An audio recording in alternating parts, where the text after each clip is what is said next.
This episode is brought to you by Indeed. Stop waiting around for the perfect candidate. Instead, use Indeed sponsored jobs to find the right people with the right skills fast. It's a simple way to make sure your listing is the first candidates see. According to Indeed data, sponsored jobs have 4 times more applicants than non-sponsored jobs. So go build your dream team today with Indeed. Get a $75 sponsored job credit at Indeed.com/podcast. Terms and conditions apply. ElectraCast. I really liked the guy that was hired to shoot Mr. McCabe, where he came in with his big bear coat. He's like the big kahuna. He was getting introduced as a character telling the story of how to kill Asian people. And he says, no, I'm not here to negotiate. That's not my job. I'm here to hunt bear. It's brutal. And I think this is Warren Beatty's best performance. Welcome to episode 304 of Film Generations, where 2 guys from the 20th century select a classic movie to show a panel of young film lovers and see if it still plays for today's generation.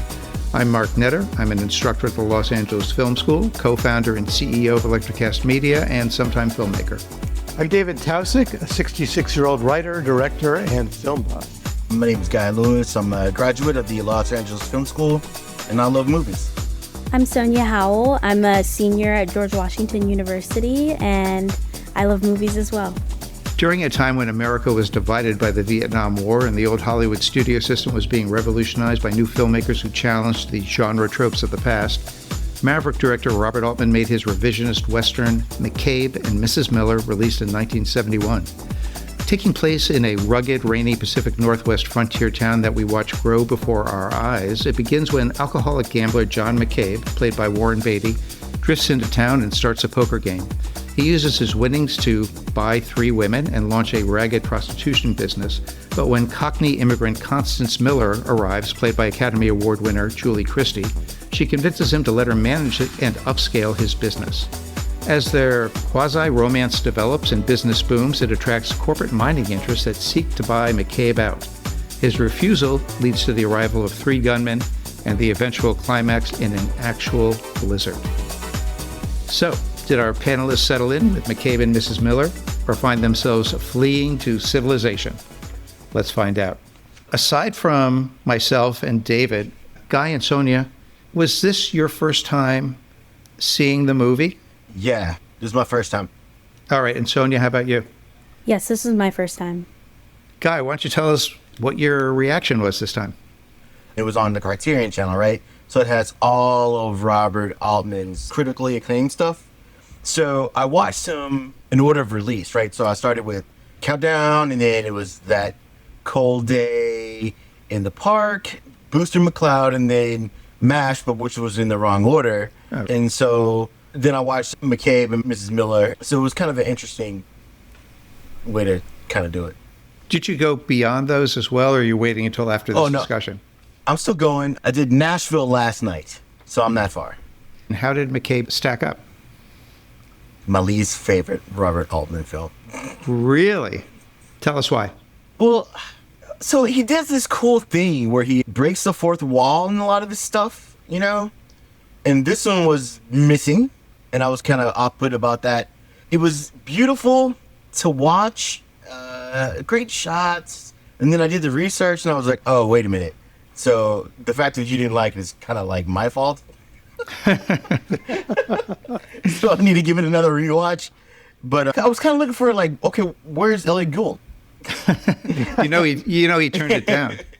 Yeah, she did a movie called I Love My Wife, and well, it wasn't picked for this podcast. We won't be covering it on Film Generations. Okay, but before we go any further, and I want to get to Sonia next, which of the Altman films that you've seen so far is your favorite? Oh, I wish you didn't ask me that. They're all weird. I don't know. I'm not answering that. I don't have an answer for that. How about that? Take that.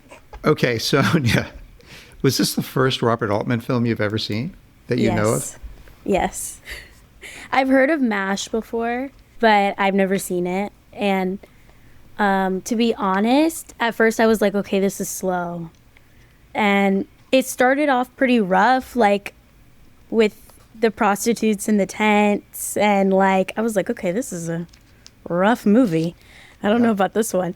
But Once it got further, and actually once I did the research, I kind of understood and like what context the movie's supposed to be in, if that makes sense. Sure. Because it was post-Vietnam, so it's supposed to be like a more cynical view or like a more realistic view of the American dream, which I understand. And then before this movie, there was like a lot of Western movies idealizing that time, like trying to make it, you know, this nostalgic time where everything's so amazing and, you know, no one dies from like stupidity or anything, like, you know. So I thought it was pretty interesting once I saw that part. I think once I got more into the movie, I liked it. All right. And Yeah. I know you kind of started. Were you able to watch part of it a second time? Yes, I watched it this morning. Yeah. And was it a different feeling watching it the second time? Different experience? Yes, absolutely. Yeah. I felt like I could focus more on like the shots and everything, because the shots of the scenery were just like so beautiful. Because also I did like some research after it. So at first I didn't even know what Mrs. Miller was smoking. So sorry. I did not know what she was smoking. And once I got into that, I feel like I was able to like focus on, you know, more of the little conversations and like what they say to each other. Because there's definitely like some dialogue overlapping, which makes it very realistic. Yeah, and also pissed off Warren Beatty when he saw the movie. Yeah. David, did you see this when it came out in 1971? No, I didn't see it then. I would have been 12. I think I saw it as a teenager in like a repertory theater when already it had a reputation as being critically important and a work of art. And I saw it in that context.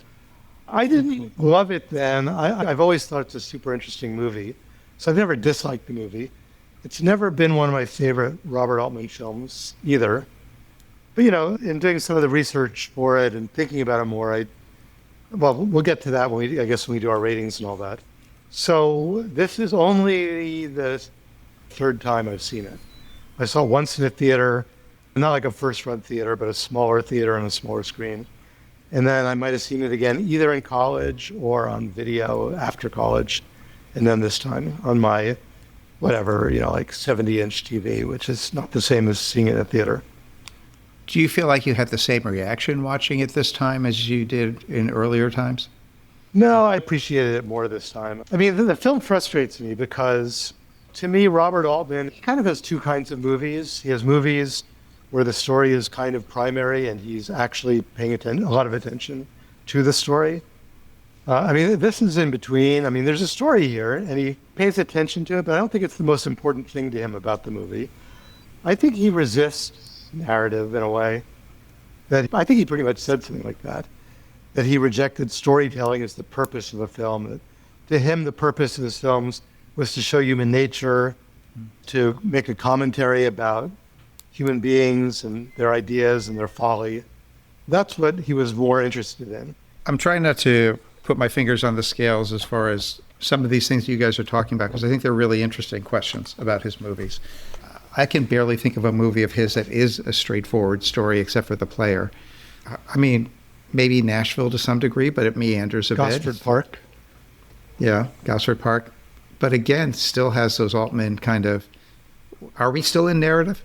You know, MASH is kind of a meandering story, but it feels like more of a mainstream movie than this does. Yeah, and I think that there is narrative in McCabe and Mrs. Miller.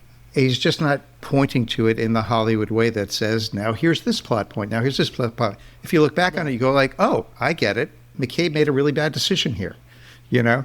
And yeah, that's what I was trying to say. In my meandering way, I was trying to say, that, no, there is a story for sure. In your Altman-esque way. In my Altman-esque way. I meant to get to that. I mean, and then, by the way, it's a very typical Western story, really. It has Western cliches in it. You know, it ends with basically a gunfight. It's just not your normal Western gunfight. But he interrupts it with a lot of things that are not propelling the narrative forward. Or he overlays maybe stuff on it that's like hides the narrative a little bit. Yeah. Like with overlapping dialogue. You know, it's funny because when I was writing up the intro, I deliberately said that the climax happens in a snowstorm. I didn't say the showdown happens in a snowstorm, even though it is a showdown. It's just not the way you would normally do it. But we'll get to that. Was there a scene that you liked a lot or resonated with you or gave you a strong feeling of some sort? Yes, actually, when Mrs. Miller and Irma, after her husband died, started working with Mrs. Miller. And I thought it was interesting. She said something to her where she was like, well, you're kind of doing the same thing. You're getting paid for it. It made me think of like how a lot of women say that actually on social media, that like marriage is like kind of like sex work without the money. Like, you just get financial stability sometimes. Like, it's something to think about. And it made me get into this thing of thinking about how I'm like sort of the first generation of women where I don't have to get married at all. I don't have to get married for social or even financial stability. Like, I could live by myself, single forever. And like most Gen Z women, I think I read an article that like 40% of Gen Z women will be single by 31.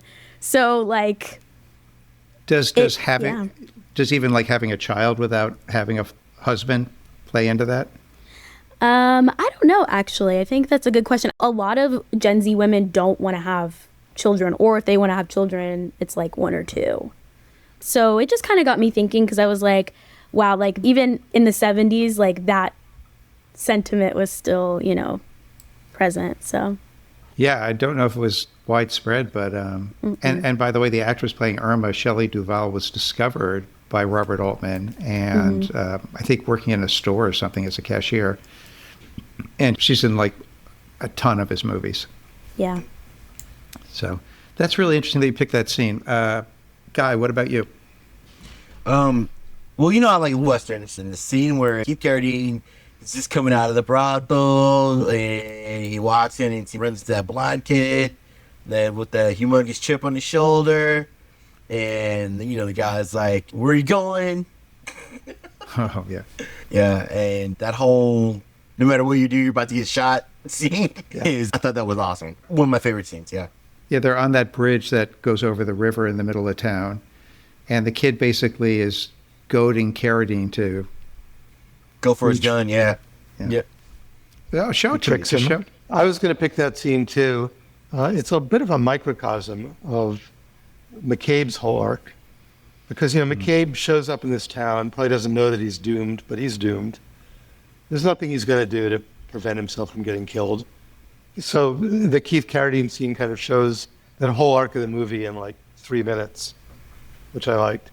Now also that last shot of that scene really sticks in my mind, that slow motion shot of Keith Carradine going into that freezing water and then just lying there floating dead.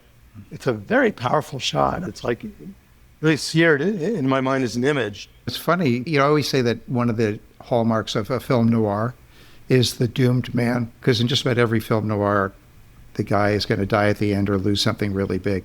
And I'm wondering, is there like a noir aspect to McCabe and Mrs. Miller, or am I reading too much into it? I just think it's a different genre. There's not all this foreshadowing of how he's doomed, right? You kind of figure out along the way, he turns down the offer, the mining representatives that offered him the money to leave town. And Mrs. Miller says, they're going to kill you. She's right. That's when he's doomed. That's like halfway through the movie. There's really nothing he can do after that point, is there? No, I mean, for me, my two favorite scenes are the climax of the movie, which is basically just the cat and mouse when McCabe wakes up in the morning into the snow. And it is a real climax. It's like 20, 25 minutes. Like, I really love that scene. And McCabe, even though he's doomed, manages to kill all three of the guys at the end in really satisfying ways. Is great.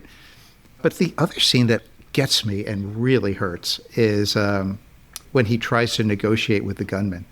Yeah, that's a very good scene. So basically, just to let our listeners know, two guys from the mining concern who are the business guys, including Michael Murphy, who's in a ton of Altman stuff, come and try to negotiate with McCabe for all of his business concerns, his saloon, gambling, prostitution. And he doesn't really want to sell. He's having too good a time. And Michael Murphy still wants to negotiate, but the older guy is like, screw this. I shouldn't even be doing these jobs anymore. And they both leave. And then the next guys that come aren't there to negotiate, although McCabe thinks he can negotiate with him. And he sits down with the biggest of the gunmen, who wears a bear skin that's even bigger than the one McCabe arrives in. And they're in the saloon with everybody watching as McCabe starts negotiating against himself.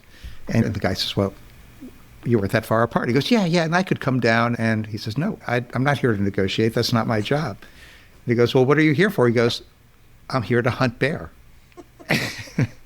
It's brutal. And I think this is Warren Beatty's best performance. I can't think of one I like more than this. Maybe Bonnie and Clyde is up there, but... Dick Tracy.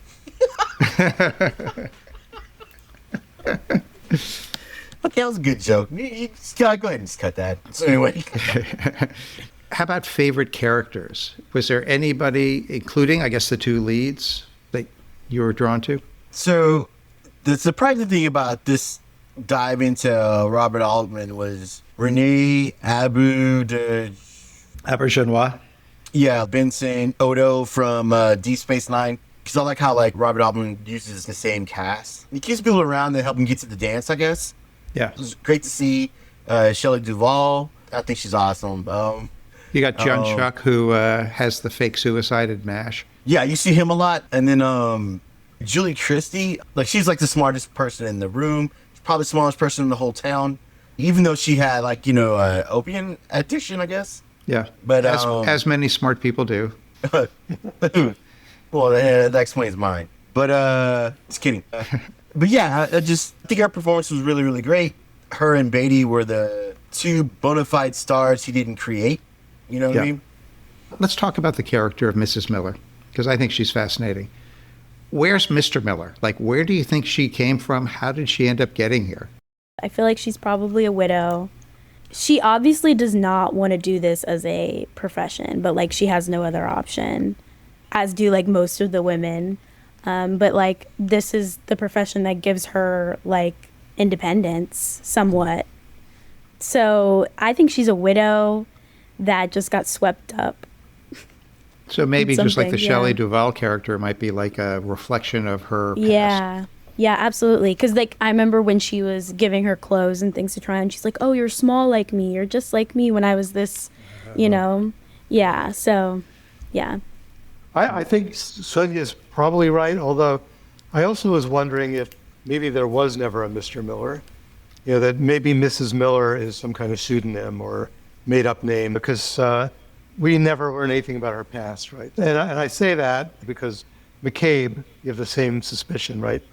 Pudge, he's supposed to have shot a man in Reno or whatever, and you wonder if that's really true. He doesn't seem like he ever shot anybody. So I think maybe both McCabe and Mrs. Miller have false identities, or at least false histories. Yeah, that brings up a really good question. Is John McCabe really the John McCabe of legend? Do you guys remember at the beginning the Renee Auberjonois character who owns the hotel saloon? He basically says he must be the guy who shot so-and-so, right? And when he asks McCabe, are you John McCabe? He goes, well, you said it, not me. Also, by the way, he never says that he shot that guy. Other people say he shot that guy. Twice. It's depicting a time when, obviously pre-internet, you could basically make up your own story. I mean, part of the whole idea of going to the West, even today, moving to Hollywood or whatever, and actors change their names and things like that, was the whole idea of reinventing yourself. So I think identity is kind of slippery. I really liked the guy that was hired to shoot Mr. McCabe, where he came in with his big bear coat, because he just comes in he's the big kahuna, it gave mob vibes, so I liked that, and I thought he was very charismatic. The English accent.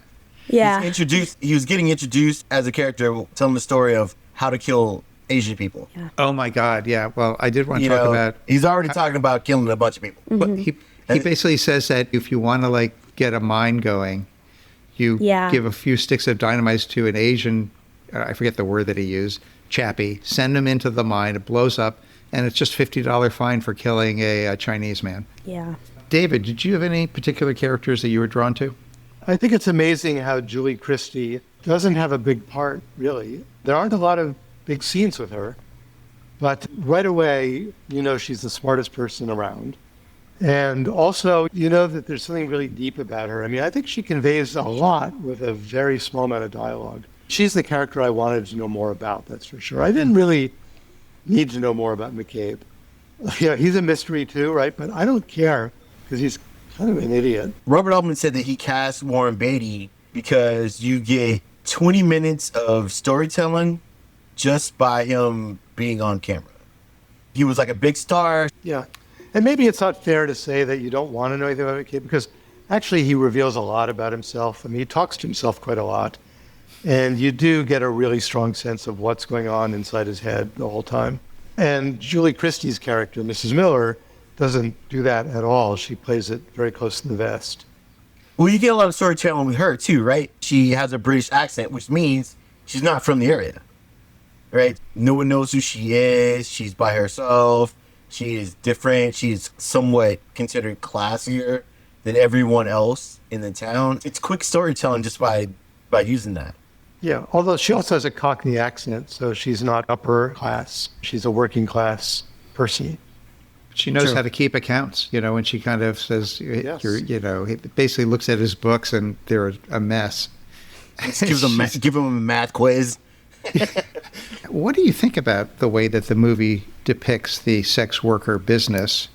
You never saw people having sex. Like, you didn't have the gratuitous, bed squeaking back and forth sex romp that you see in pretty much every other Western. Like the scene with Keith Carradine, right? You just see him, the big grin on his face as he's sitting in his thermal underwear, saying, "Hey, I'm going to make the rounds." I didn't feel like it was a negative connotation. For me, it was more like, this is a job. This is a service that they provide. Not any moral attachment. Yeah, and I think definitely them having to be opium smokers was very important, and also added to the whole environment that this is not glamorous. I feel like oftentimes they describe in movies as being a sex worker as a glamorous thing, and it's anything but. And the importance of making sure you're clean, and making sure you have clean sheets, and that the guys are coming in clean, and all of those parts. I thought that was pretty accurate. So one part where I was like, okay, this kind of makes sense, is that they also had a Chinese sex worker as well, because even though they did not want Chinese people, or they wanted them for a particular thing, I could tell it was a fetish for white men at the time. Sure. Mm-hmm. Yeah, they de-glamorized it compared to most Westerns, I thought. Also, the first group of sex workers he hires are pretty unattractive, so he cast it very differently. I thought that made it very realistic. I mean, I don't know what's realistic, because how would I know? But it seemed so different from the kind of mythologized version that you usually see. I like that aspect of it, that it didn't matter what the girls looked like, because they were still going to make money. As soon as they arrived in town, you had guys trying to get at them, and, the version of the walk by the construction site thing A couple going. of them pull a woman off a horse, right? Yeah, the guy was trying to get at her. She said, no, and then here they come trying to attack her, what I'm saying? And then here comes McCabe beating back the wolves, and so it just didn't matter, because they were out in the middle of nowhere. And so that is something that these guys that are out there in the middle of nowhere, there's no PS5, there's no movie theater, there's no basketball court, there's no NFL. So that's the only thing that they could do. What was the thing he said? He said instead of being with Mary Five Fingers. Oh yeah. Yeah, and I thought it was interesting that there's some female nudity, but the real scene that's got a lot of nudity is where the women are all, after they've been traveling, are cleaning each other up in these big barrels that are filled with, I guess, hot water. And they're actually just kind of playing around and having fun, and it's kind of desexualized, at least as far as I could tell. Yeah, but it's gratuitous naked ladies in all of his movies. David, was that a 70s thing? Now that we can show nudity in movies, we better, otherwise, we won't get an audience. I think art films that showed nudity in the 60s got huge audiences, because if you wanted to see a moving image of a naked woman, you had to go see a European art film in the 60s, right? And so you have these films like In God Created Woman with Brigitte Bardot, and you get to see her, her bare ass, basically. And that would draw an enormous crowd. And that continued to be the way that they got people to go see art films, I think, in the 60s and 70s, up until, I'd say, around the mid-70s, where all of a sudden the porn industry kind of came into its own and offered a lot more titillation without the art. But yeah, But 80s. I think female nudity was a staple in films all the way up until the 90s. Yeah, like and very little male nudity.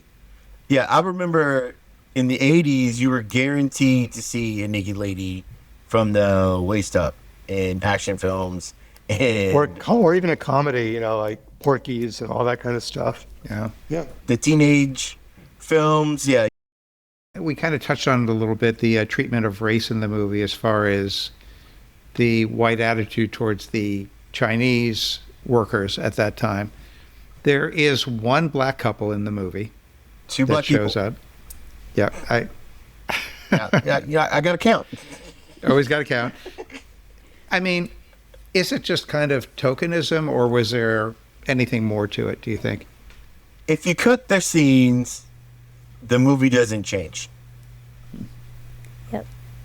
I was kind of surprised that they included black people, to be honest with you. I was not expecting to see it. Because I even feel like in movies like in the modern times, you're hard pressed to see, you know, a black person in the cast that actually has an important part.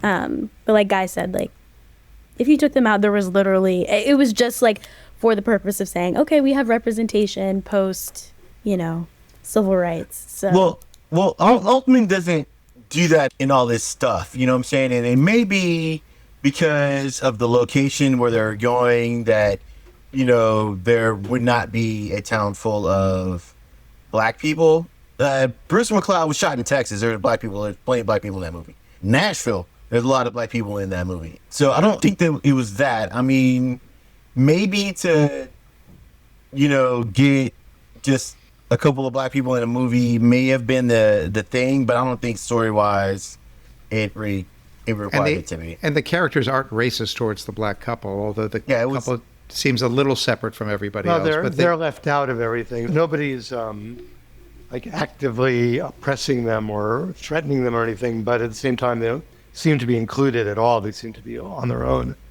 I mean, they show up at the funeral for Shelley Duvall's husband. They Put out the show up at fire. the end to watch the people save the church from the fire, but once they see it's okay, they just turn around and go back home. One of the things that I always find really captivating about this movie is you're watching the town grow up and being built. And they did shoot in sequence, and they did build the town while they were making the movie. The church is never quite finished, which is interesting. You see John McCabe's saloon / brothel, which she called a sporting house, the British term, you know, go from just being a wooden skeleton to being kind of one of the nicest places in town to live in. But also, like, it's super rainy and it's very snowy at the end. Every time I see this movie, especially in the theater, but I have to say, even watching it at home at night last week, I get cold watching the movie. Like, did you guys have that feeling? Nope.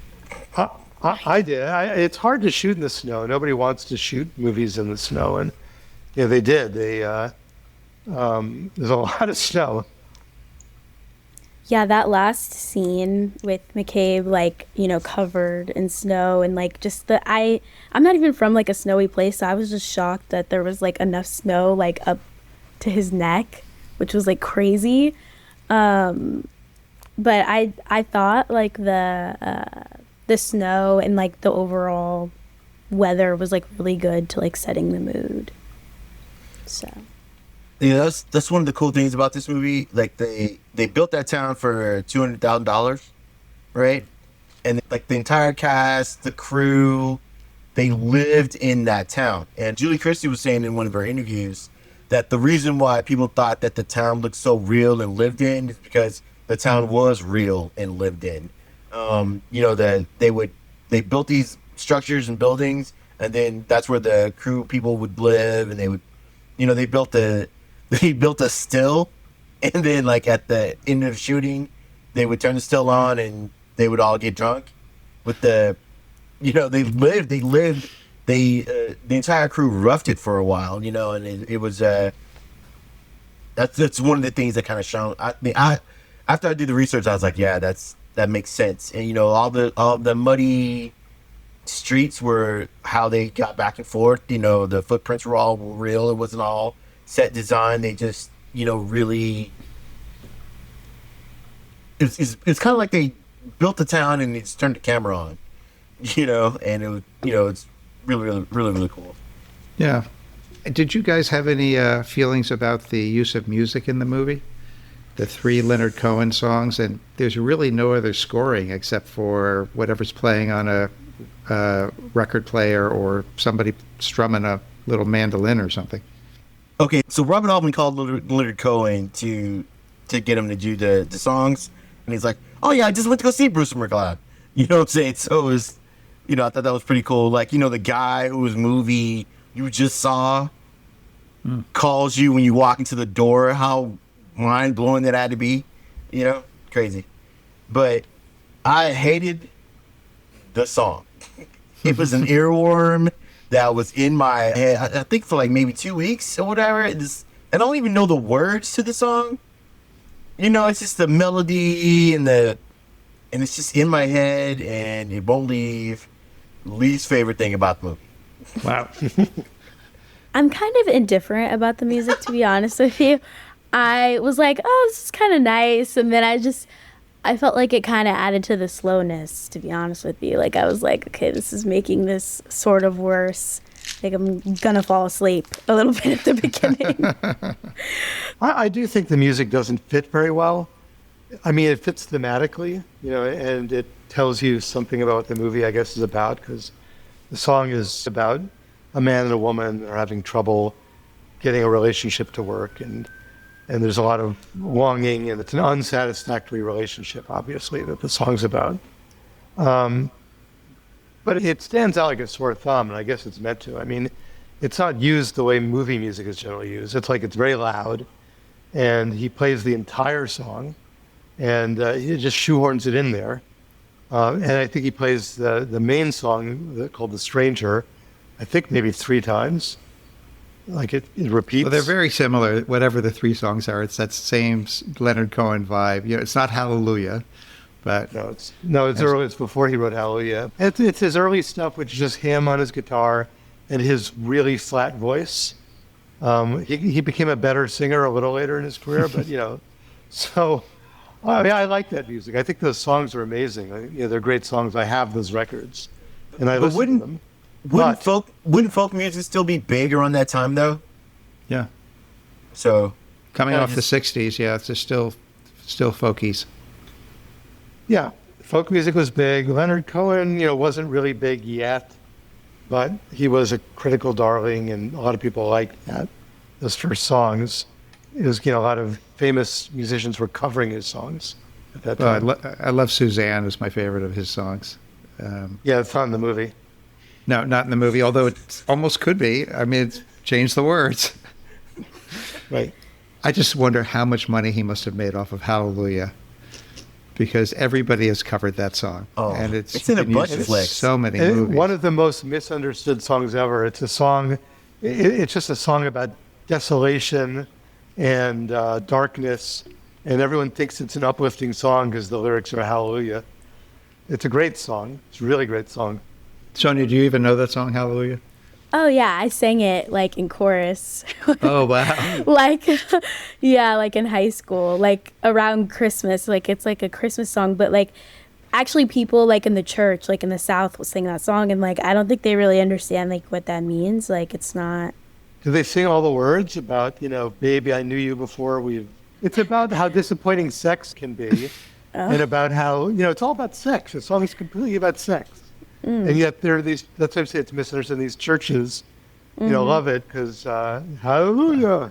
Yeah. Well, don't tell anybody. Yeah. I mean, I'm going to have to listen to it again now. You got me going. It's a great song. It was in the Shrek movie. That's crazy. David, you brought up how the songs somehow reflect the relationship between McCabe and Mrs. Miller. And I think one of the things that's unusual about the movie is their relationship. Warren Beatty and Julie Christie were actually dating at the time, and whereas Warren Beatty had many, many affairs, Julie Christie was one of his real true loves over the course of his life, supposedly. So I would love to know if you guys can kind of describe what is the relationship between them. Is it romantic? Is it at all caring? Is it just a business relationship? I feel like she cares about him, right? But I don't know if she cares for him beyond the financial. Because I mean, just the fact that she like has to hide that she smokes opium from him, and like he's obviously in love with her but like doesn't want to say that. So I think he can definitely get the vibe that she's not into him that way. So I think it's sort of confusing. It was confusing for me. He does say, I have poetry in me, even if I can't write it down. Yeah. I think the movie is really about that relationship. Mm-hmm. More than anything, and it's not so overt because the story doesn't dwell on that too much. But their relationship, I think, is meant to be confusing. I think it's confusing even to them. It is a business relationship. Some people pointed out that the movie is called a McCabe ampersand Mrs. Miller, as though it's like a business partnership, instead of using the word spelled out and. And it is. She sleeps with him, but she charges him money. So that's already very confusing. The song, as far as I can tell, is about people that find different ways of trying to use each other. Lyrics about, you came to me, or Joseph looking for a manger. It's like you're looking for comfort, but you didn't really find it because you didn't really know what you wanted. And like the characters in the song are also quite confused about how committed they are to this relationship, how open they are to really true love, to real true commitment, how guarded they want to be. And, that's reflected in the characters in the movie too. Interesting. The one time she doesn't make him pay to get into bed with her is their last night together, but it doesn't really seem like a very sexual evening. She's just kind of comforting him because she knows what's coming down the pike. And did you notice the one time he overpays her and puts all the money into her little music box and it won't close? Yeah. Is that a sign of love? Like the only way he can show that he really cares for her is to give her extra, because she's not very accepting of his advances, really. It's a difficult relationship, right? A lot of relationships in life are difficult. That's certainly one. But this is a big thing that Altman's about. Altman's trying to find a kind of realism, right? So, what is that realism? I think he resists clean narratives. I think he resists like sharp heroes and villains, especially here. It's like the heroes aren't really here. Like, Warren Beatty at the end, kills all those people, but he does it in a kind of a cowardly way. He does it by hiding and by pretending to be dead and then weeping out at them when they're not looking. It's not the kind of Western hero way of killing people at all. He resists having the actors just taking turns speaking their lines. He encourages them to speak over each other. He doesn't want you to really know exactly who you're supposed to listen to. He doesn't really like totally clear, understandable situations, which is, I think, the biggest way in which his movies, defy movie logic and try to be more realistic. I find that super interesting. That's what I like about the movie. Well, that's one of the things I like about Altman. His dialogue is really similar to real life. When two people have differences of opinion, they tend to talk over each other until, either one gives it to the other or they decide not to continue, leave it unresolved. And, he does it in everything. He did it in Countdown, but that kind of got him fired. Yeah. From Countdown, because the studio didn't like the unclear sound that people talking over each other created. And in this production, the sound quality at the beginning of they call it the first reel, but I don't know where that ends. It's kind of hard for me to figure out where usually that they're is, about 9 minutes. Back then reels were like 9 minutes. Well, they said that the sound in the first reel was really, really bad. But I don't know if they had the remastered version on on Criterion. I didn't pick it up. I didn't notice it, but him having the characters talking at the same time posed a problem for this movie. Well, one of the things that he did that was a big innovation, I mean, there had been overlapping dialogue in some old comedies from like the 40s, like The Awful Truth, but it was usually meant for comic effect. He was the first director that I know of to mic the actors individually, which is actually a very common practice today. And he actually would have a mixing board on set. And his feeling was that either there or in post-production, he could bring up what you needed to actually hear. And I think, especially watching the movie a second time, checking it out today, you can hear kind of what you absolutely have to hear. But you just have to be aware that there's going to be a lot of stuff in between that, is not going to be quite so clear. But almost any of the really important lines you actually can hear in the movie. And that's interesting way of he was controlling the sound, and I think kind of like 20 or years ahead of his time or so. Yeah, and it's another kind of realism, right? Because you don't always hear everything people are saying. Yeah, you just get the gist of it. I turned on the subtitles, which I've got to say, these days I usually turn on the subtitles when I'm streaming a movie, and oftentimes first time I'll hear all the dialogues. Out of the 3 times I've seen this movie, this time I heard much more of the dialogue than I ever did the first 2 times. And by the way, I mean, even a film like the Christopher Nolan film... Interstellar, my God, was so difficult to hear. He doesn't like to loop dialogue, and so there's a lot of swallowed dialogue.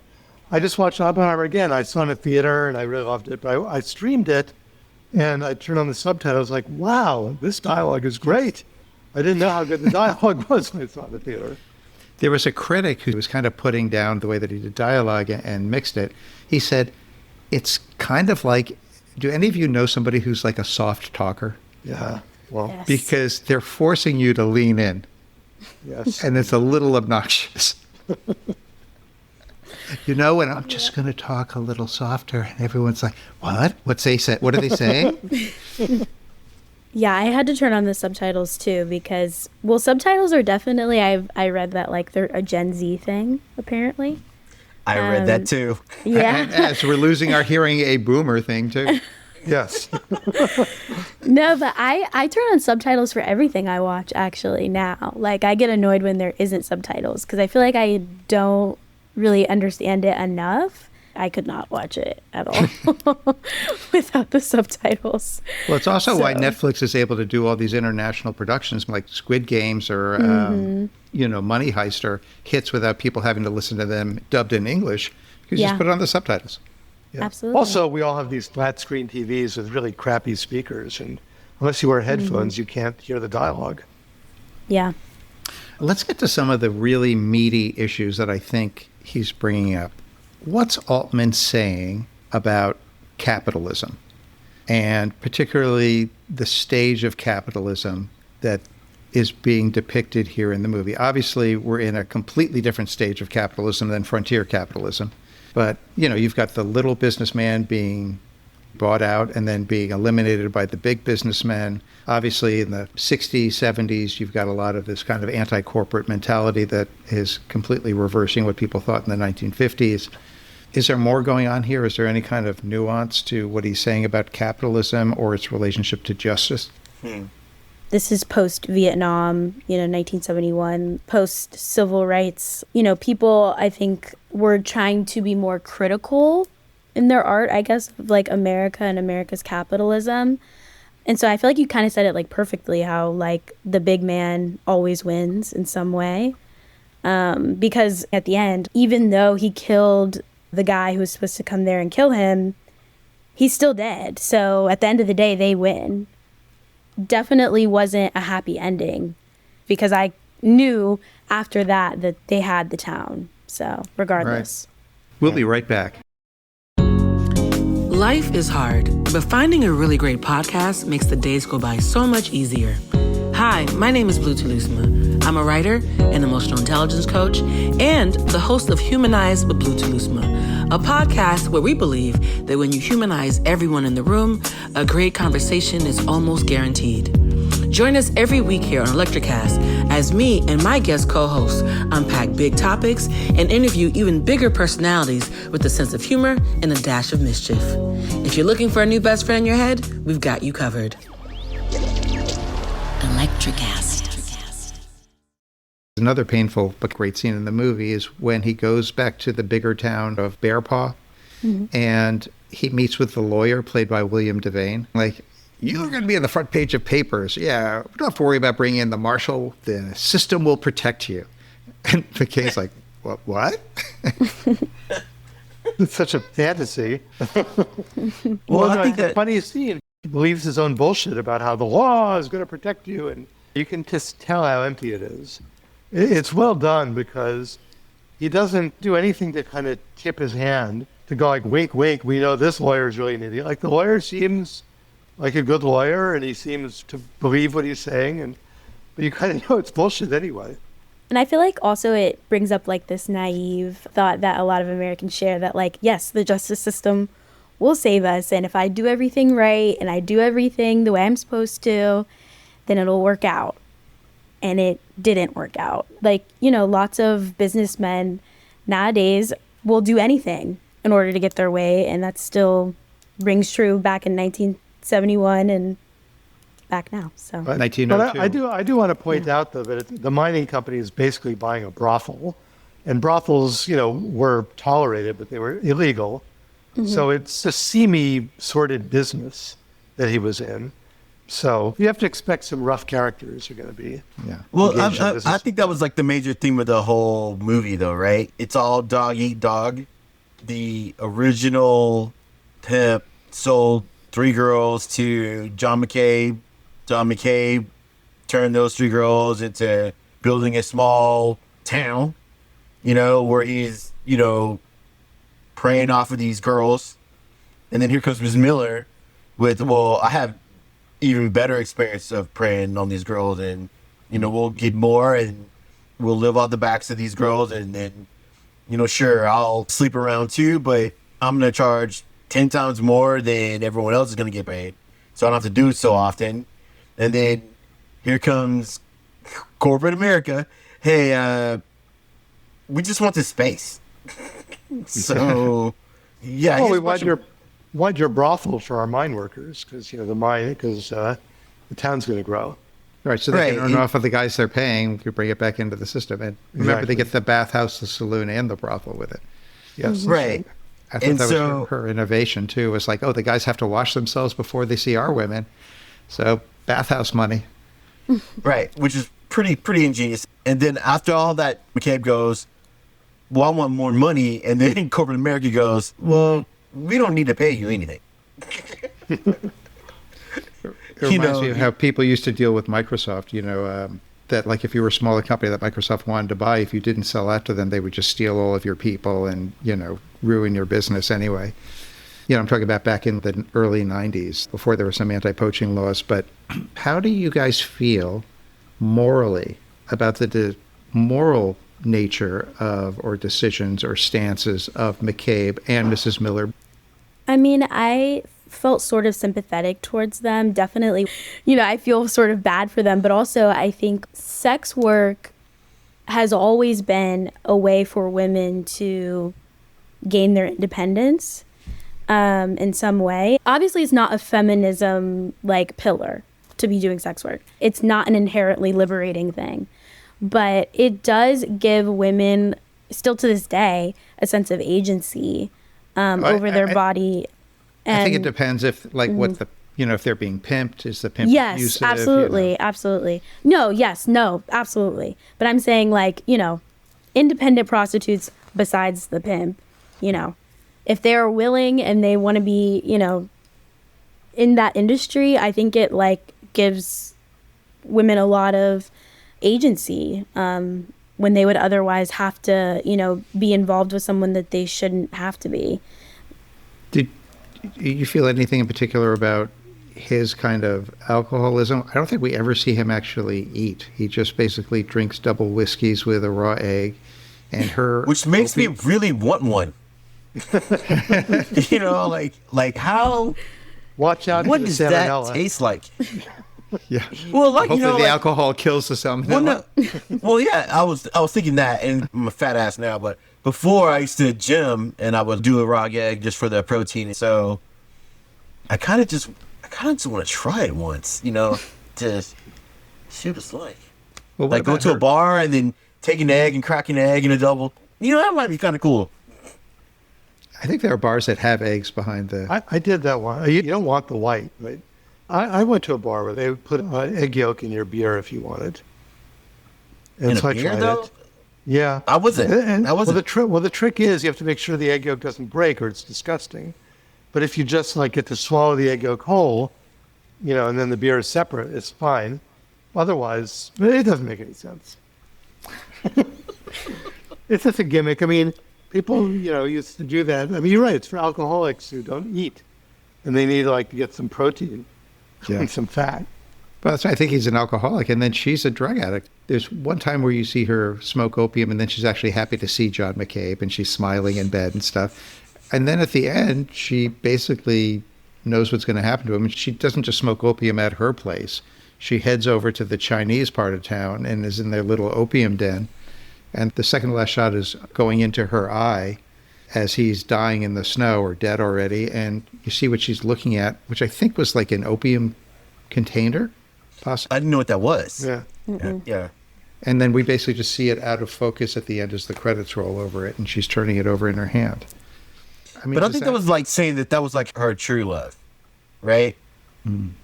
I think addicts do drugs to not feel certain things, right? Mm-hmm.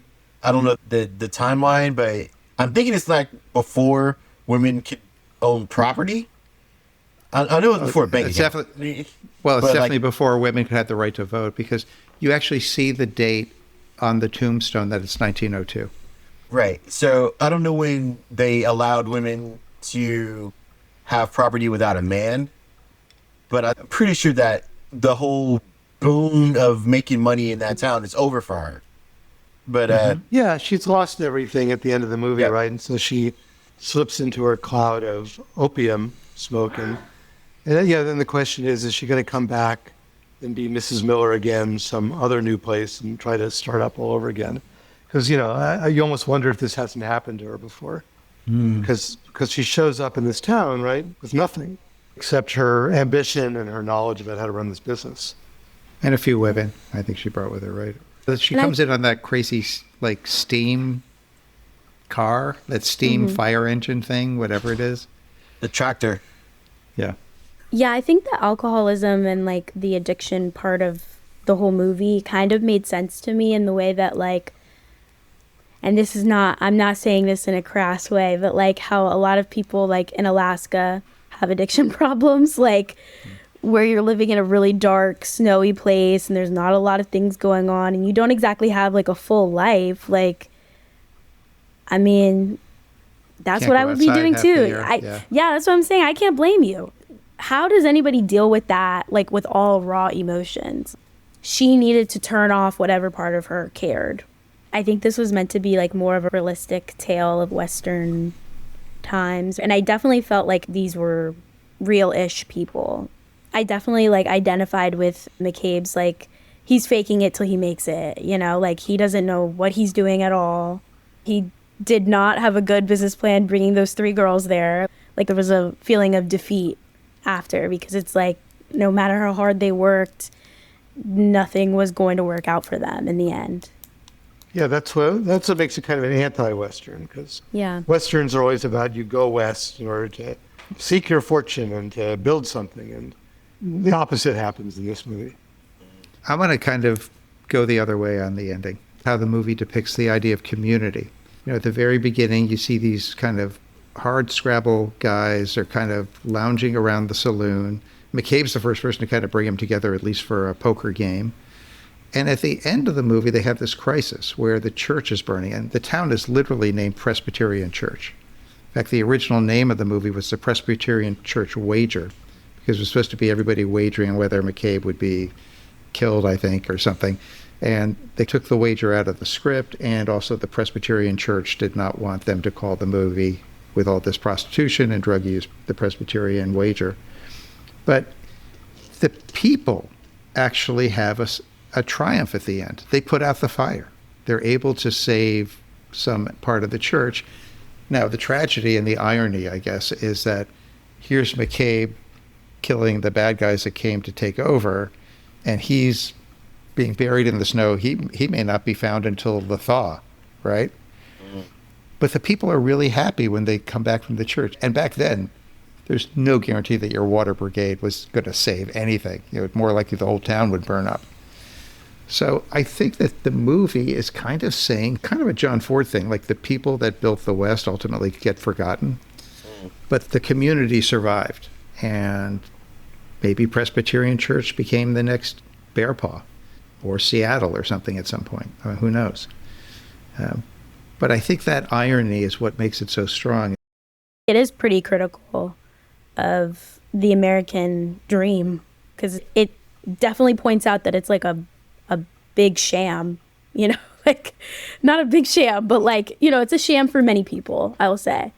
It's successful for many people, but like it could turn out the same way, where you could all end up dead and your town is taken over by money-hungry miners.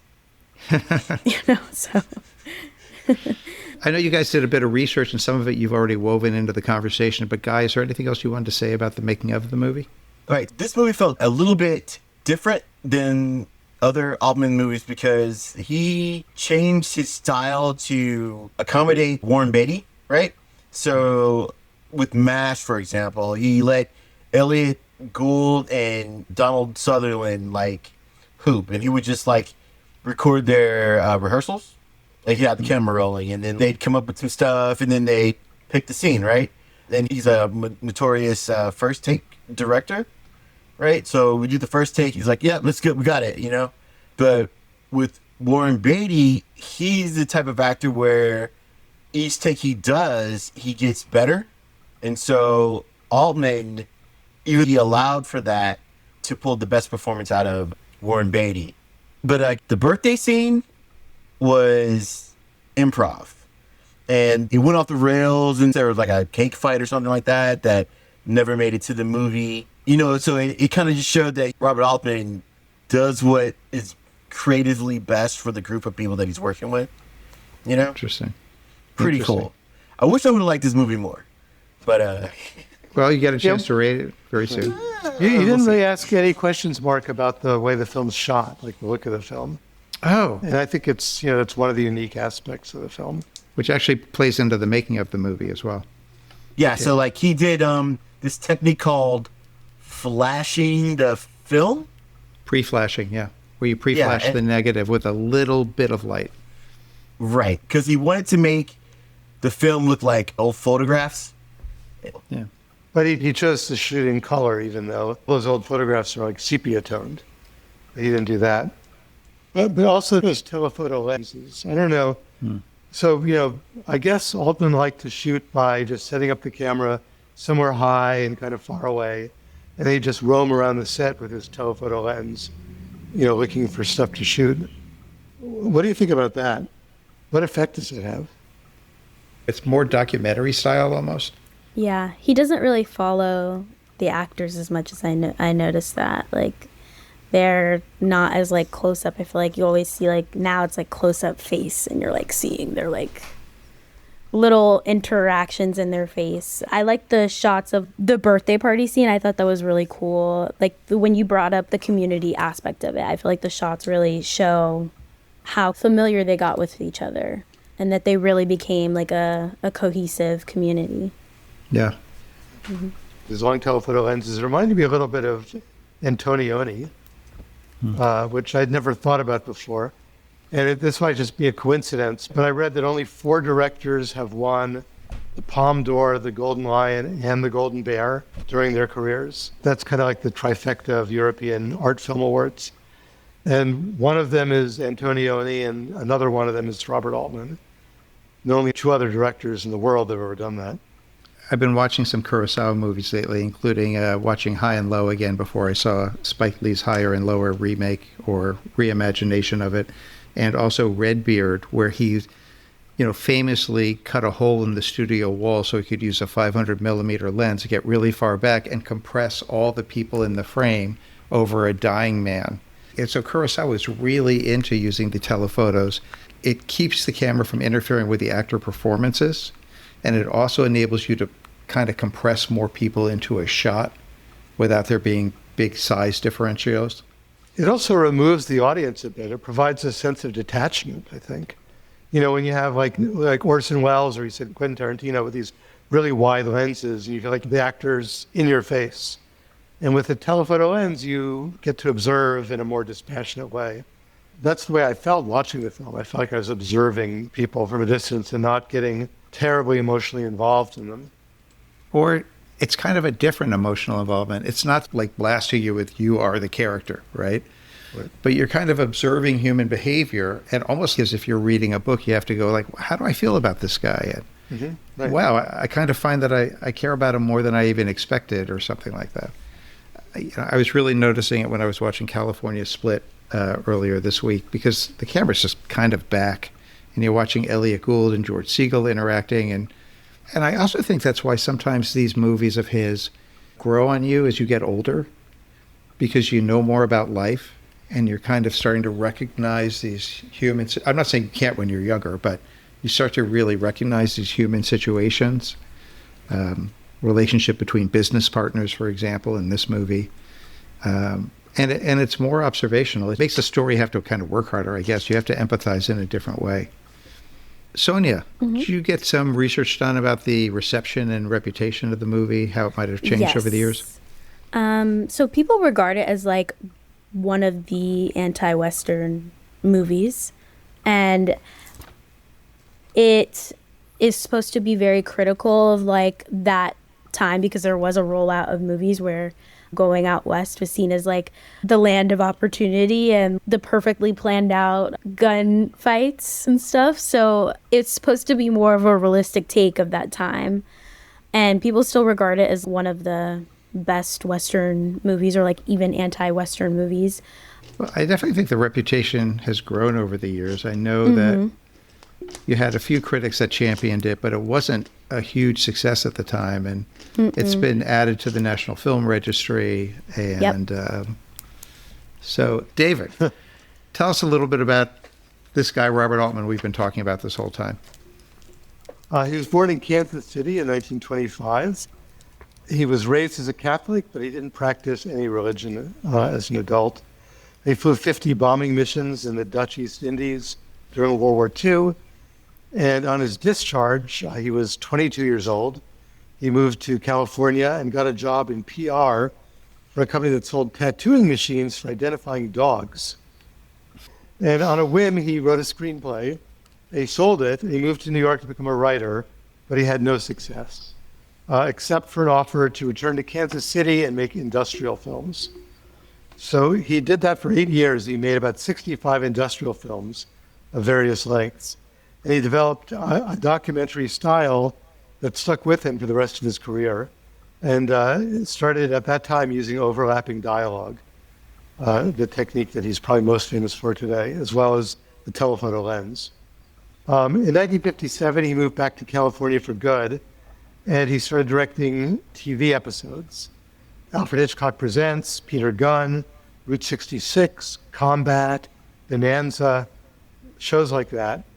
And he was fired from a lot of TV projects over differences with the networks, but he kept getting work because he was able to produce good quality work on a low budget, and also because his anti-authoritarian and anti-Vietnam War sentiments endeared him more and more to the newer generation of younger executives who cropped up, who were also at odds with network standards and practices. And he wanted to make movies, and finally in 1969, he was offered the film project MASH after a ton of other directors had passed on it. Altman nearly turned it down himself. He felt that the Korean War novel it was based on was pretty terrible, he said, and somewhat racist, he said. But it was an opportunity to use the Korean War as a commentary on the Vietnam War, which was then at its height. And Altman wanted to do that, and along with his screenplay writer on it, which was Ring Lardner, a formerly blacklisted member of the Hollywood 10. They deviated wildly from the novel, and they really made the film into an anti-war film. And MASH hit the bullseye with young baby boomers. It's the first major studio film to slip the word fuck into the dialogue. And it criticized military authority. Its partisan politics weren't that overt. It was really mainly anti-authoritarian and anti-war, and that really landed with the audience at the time. As you'd expect, Altman was on the verge of being fired for much of this shoot as well because of his unorthodox production methods. Elliot Gould and Donald Sutherland tried many times to get him fired. He later said they only survived because the budget was too low for the studio executives to stay focused on while they were making Patton and Tora, which are these giant budget war films. The film won 5 Oscar nominations. It was the biggest financial success that Altman would ever have. And so because he was able to get Warren Beatty and Julie Christie, he was therefore able to make McCabe and Mrs. Miller. And the rest of his career is too long and interesting to encapsulate in just the few more minutes that I have, but I'm going to try anyway, because it's a super, super interesting career. So executives, mostly either feared or disliked Altman, but actors loved working with him. And so because he was always able to get talented stars and use the stars that did love him over and over again, he kept making movies, and he made them cheaply.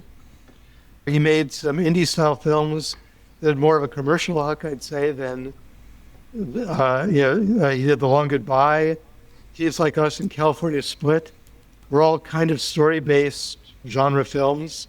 And then he had a huge hit in 1975, National. And after that, he started making a lot of art films, all of which lost money. One I think is very good. 1977, he made 3 Women. And in 1980, he got a more popular, higher budget film, Popeye. A very strange choice for that film. I don't know why the studio wanted him, but they wanted Robin Williams. I think maybe Robin Williams liked the idea of Robert Altman. I would say Popeye is really reminiscent of McCabe. They built a whole set on Malta. The set looks like a Maltese version of the set on McCabe, with Olive Oyl, Bluto, Wimpy, and Sweepy.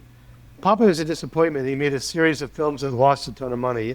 His career was almost over, but he came back with The Player in 1992, and then Shortcuts. And those are 2 really good films worth seeing. And the last film I'll mention is in 2001, he made Gosford Park, which was modeled on Jean Renoir's Rules of the Game. Itself was the model for Downton Abbey. And I think that film and The Player show that when Altman's artistic goals become aligned with a really good story, that he can make a very elevated and entertaining picture all at the same time. Nice. He's definitely a particular taste, and I don't think there's anyone else who's made movies quite like him. Paul Thomas Anderson is probably the closest. Mm-hmm. And in fact... And is a great admirer. One of his first jobs was on a Robert Altman film. He was the insurance director on Altman's last film, Prairie Home Companion, in case Altman died. Oh, interesting. I think he learned a lot from Altman. Yeah. Rene Auberjonois, if I'm saying that correctly, said that he learned never to read the script before the movie was in production because it would always change. He said it was a complete waste of time and, in fact, would work against his performance.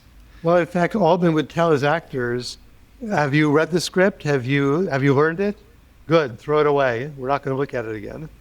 Yeah, cannot imagine that happening in today's Hollywood, but okay. Well, I don't know. I mean, I think some productions still do that. Like, anything that's comedy-based, your run of Will Ferrell films, Jim Carrey, too, his stuff. Yeah, I mean, I think what you'll see with Judd Apatow and, I think it's Adam McKay, is they'll finish a take or they'll keep the camera rolling and say, okay, now say this line. And they'll throw lines out of it. They say, now improvise. So they'll get improvisation within the context of the shot. But they won't necessarily be like, we're throwing away the script pages for today and figuring something else out completely. Oh, yeah, and Altman didn't do that either. He wanted people to know their lines and know what the scene was about. But he didn't care whether what they said was verbatim what was written on the page. He wanted it to be the actor's own language. Yeah, but like McCabe and Mr. Miller, they were shooting and still writing this script, right? Simultaneous. I think I've read that where they were, there was changes going on with the set, and then they would like make changes to the script and keep it moving like that. Yeah. I have a note somewhere, but I think sometimes it works for him and sometimes it doesn't. There are movies of his that I'm like, okay, I don't get it. He made some really meandery, kind of boring movies. There's no question about it. Yeah, but there's times where the meandering style kind of works. Oh yeah, he made a lot of good films too. And he made a lot of movies, so there's a lot to kind of pick out from those. We'll be right back with our panel's recommendations and ratings for McCabe and Mrs. Miller. This is Coke Zero Sugar. With real Coca-Cola taste and zero sugar. Listen closely. Hear those bubbles? That's the sound of delicious real Coca-Cola taste and zero sugar. Ice cold. Ah. Coke Zero Sugar. Real Coca-Cola taste. Zero sugar. LifeLock, how can I help?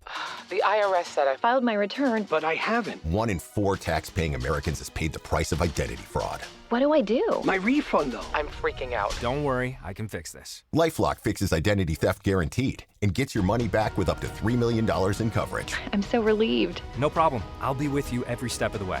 1 in 4 was a fraud-paying American. Not anymore. Save up to 40% your first year. Visit LifeLock.com/podcast. Terms apply.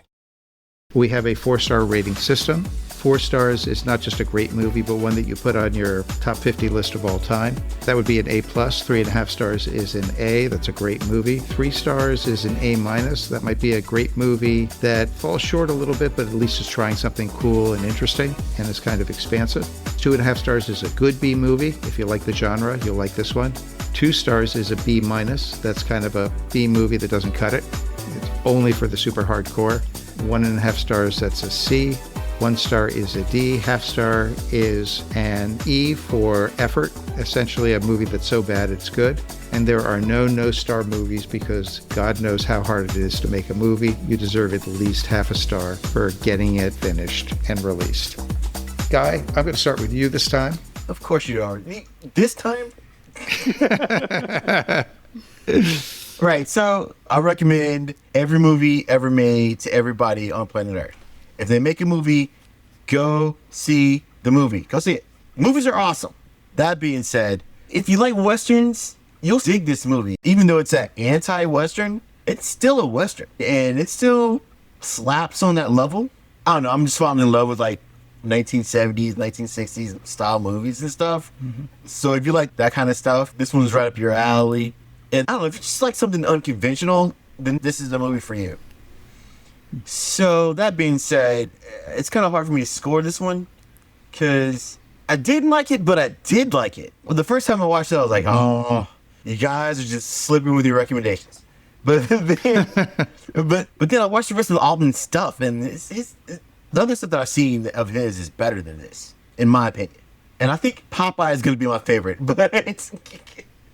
That being said, I'm like, it's a 3-star movie. A-. 3 stars. 3 stars.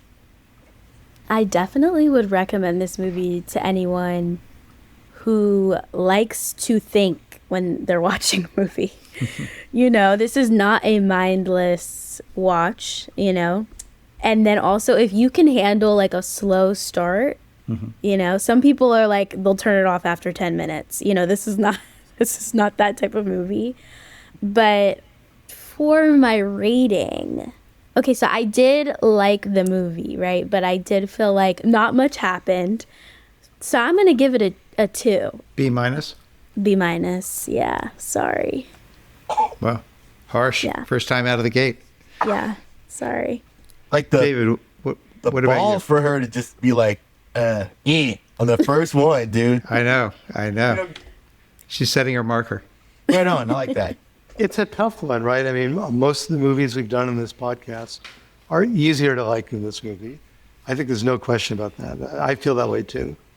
So I'd recommend the movie to, first of all, Sonia's absolutely right. People, you have to be willing to think because the movie subverts so many expectations that your immediate impulse, and mine even when watching it, is to say, what the hell is wrong with this? Why is he doing this? What is wrong with this director? That was my feeling too. And I've even seen other Altman films and I know all about him. Then as the movie went on, I started liking him more. Mark chose this one, not me. I think it's a great choice.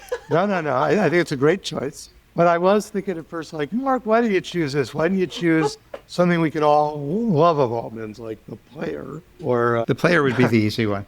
But yeah, Nashville was kind of the other obvious choice. Nashville would be another choice. I mean, I actually kind of like Three Women, because Three Women, to me, even though people might have just as much difficulty with it, Three Women is a clear art film that's clearly like a Bergman film. I mean, you know how you're supposed to feel about it while you're watching it, right? You know, when you watch a Bergman film, you may not be entertained, but you know what it's about.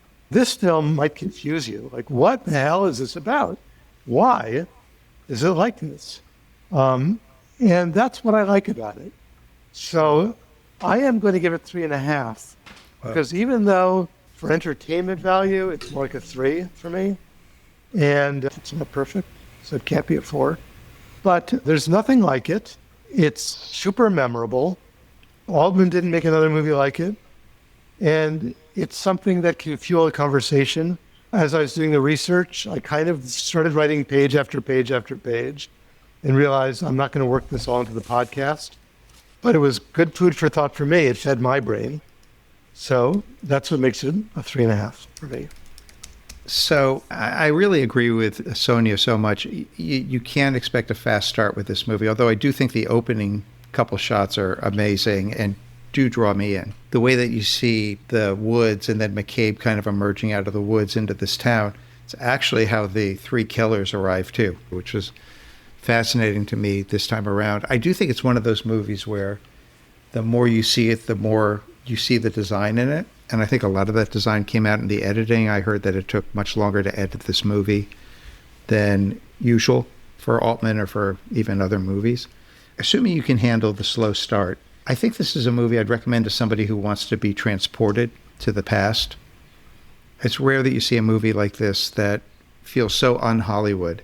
You feel like you're really there in 1902 in this muddy, rainy town, and it feels like it could have been similar to how towns were built in the Southwest and other places. You know, people show up, they're kind of ragtag, they've got checkered pasts, shady past. Somehow they manage to build community, and, 150, 200 years later, you've got, Phoenix. And I also think it's one of the great Westerns of all time. As far as my rating, I looked back on running lists that I keep of the top movies of all time for me, and it came in at number 58, just below Long Goodbye, and I might actually switch those now after seeing it again this time. Because it's not in the top 50, I kind of can't give it a 4-star rating. I get a little bit lost about 20 to 40 minutes into the movie, and then I come back again. I think the movie redeems itself at the end in a huge way. And in fact, like David said, I always remember Keith Carradine on that bridge getting gunned down by the kid. I always remember McCabe in the snow, the cat and mouse, as he dies completely alone. And I think those scenes are so powerful that to me, it's a clear 3.5-star movie. This is an A picture. I think that it is saying something about Jeffersonian capitalism. I don't think that Altman is anti-capitalist. I think he's just anti-modern capitalism. And he has a little soft spot in his heart for the days where you could cadge your way into a business and make enough to keep your little town going.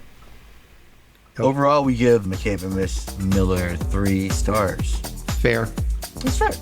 McCabe and Mrs. Miller is available to stream for free on Canopy and currently is on Criterion Collection. Not sure how long that's going to be. You can rent it on Apple TV, Prime Video, Amazon, or Fandango at home. It does show up on TCM every now and then and is available to purchase in a really nice 4K UHD and Blu-ray from Criterion that evidently is very popular. You can find Film Generations wherever you listen to your favorite podcasts, and if you do like our show, please tell your friends. Please rate and review the show so others find us as well. I'd like to thank our panelists, returning champ Guy Lewis, newcomer Sonia Howell, and our co-host and producer, David Tausik.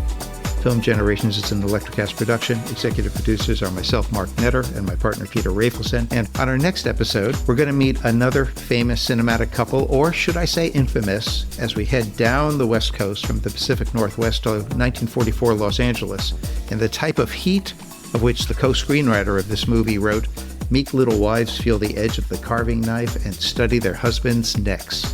Meet insurance salesman Walter Neff, played by Fred McMurray, and his most lethal client, Phyllis Diedrichson, played by Film Generation's favorite actress, Barbara Stanwyck, and co-writer-director Billy Wilder's classic film noir, Double Indemnity. Will our panel of young film lovers want to ride this movie to the end of the line or cash in their policy? Join us for the final twist on our next episode of Film Generations. ElectraCast. This episode is brought to you by FX's Love Story, John F. Kennedy Jr. and Carolyn Bessette. Join host Evan Ross Katz on the official podcast for FX's new series, Love Story, John F. Kennedy Jr. and Carolyn Bessette, and go behind the scenes with cast and special guests, featuring Sarah Pigeon, Paul Anthony Kelly, Grace Gummer, and Naomi Watts. FX's Love Story, John F. Kennedy Jr. and Carolyn Bessette, wherever you listen to podcasts. Hey guys, it's your girl Yasia. I want to share some really exciting news with you. I just dropped my first ever single, Spell on You, off my upcoming debut EP, Devil's Room, on RM Records. It's simply devilicious. Check out Spell on You wherever you listen to music. Bye for now. I never thought I'd fall in love like this. It's time to close the chapter, but I think I needed this. Are you ready to write? Are you ready to become a published writer? Then tune in and take notes, because each week on Simply Write with Pauly, we cover writing craft, the ins and outs of running a writing business, and we'll also hear from some big name authors about how they get their work done and published so that we can learn to do it too. Join us each week right here on the Creators Network of ElectraCast for Simply Write with Pauly.